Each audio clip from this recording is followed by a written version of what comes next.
I'm not getting effort, then I'm going to require him to do it multiple times before I see. If I see effort, I'll let him get there. But if I'm not seeing him give me any effort that I want, I'm certainly not going to reward it. So if he's being slow getting to place, for example, ready, set, get close, hurry, get close. He can't get there. Close, hurry, close. Touch. Good. He can't get close because I'm still moving. So he's like, God, lady, you're telling me to get close, but you're still moving, so I can't get there. That's fine. He needs to keep working to get there. Ready? Get close. If I see him, get close.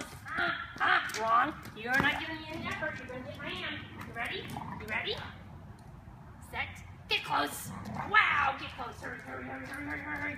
Get close. Awesome. Good boy. Twist. Get close. Good job. Ready? Get close. That was good. Effort. Nice work.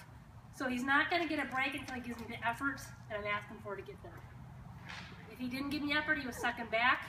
Sorry, I'm going to keep my hand on your collar. I'm going to go at you with my other hand, get you mad, get you a little more adrenaline. Because with the adrenaline comes some of the effort for him.